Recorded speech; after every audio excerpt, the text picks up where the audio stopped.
बिमानि सोदोमस्रिया बिमा बादि जानांगौ। बिमायानो फिसानि बयनिख्रुइबो खाथिसिन आंगो।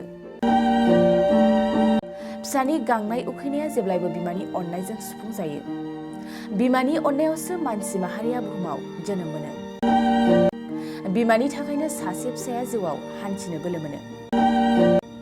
जेखिजाया सासे बिमानि सोदोमस्रि आरो बिबाना माबादि नोंथांमोना बयबो मिथिखागौ। नाथाय नैबे जाथायाव सासे बिमाया गावनि बिबानखौ मावफुङाखै। जोबोद सोमोनांथावदि गावजों जोनोम होजानाय सानै उन्दै गथ'खौ आलाय सिलाय खालामना बहाबा खारखोमाना दं सासे बिमाया। चिरां जिल्ला भारत भुटान सिमानि दादगारि हाथिसार ओनसोलाव बनगाव गामिनि सेबास्टिन नार्जारिनि आंगो बिसि सोरांस्रि नार्जारिया फिसायजों लोगोसे गावनि 6 आरो 4 बोसोर बैसोनि गथ'फोरखौ गारना खारना दं। थांनाय सान एबा रबिबार फुंबिलिनि 6 रिंगानिफ्रायनो सोरांस्रि नार्जारिया बहाबा खारखोमाना दं। फारसेथिं गथ' सानैया बिमाखौ गोसोखांनानै गाबगासिनो थानायखौ मिथिनो मोननाय जादों। बे समाव फिसाय आरो नखराव गोबां दुखुजों भुगिना दं।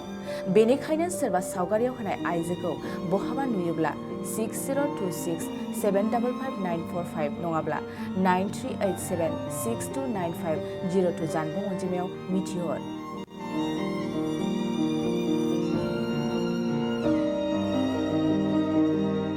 गुनगोनां फरायसाफोरनिसिम मोनसे गोनां फोसावथाय। गुबुन गुबुन डिप्ल'मा, इन्जिनियारिं, डिजाइनार आरो पिएचडि डिग्रीफोरनि थाखाय क'क्राझार सिआइटिआव एडमिशननि अनलाइन रेजिस्ट्रेशन खालामनाया जागायबाय। गुबुन गुबुन आयदानि डिप्ल'माजों लोगोसे bachelor of technology, bachelor of design, master of technology, master of design आरो डक्टर अफ फिल'सफिनि डिग्री खालामनो हागोन। मे दाननि 15 खालारावनो अनलाइन रेजिस्ट्रेशनआ थुंगेगोन। जुन दाननि 8 खालाराव एडमिशननि एन्ट्रेन्स आनजाद लानाय जागोन।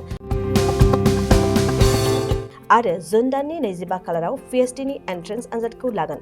अनलाइन रेजिस्ट्रेशनखौ नोंथांमोना दिनैनिफ्रायनो www.admission.cit.ac.in आव खालामनो हागोन।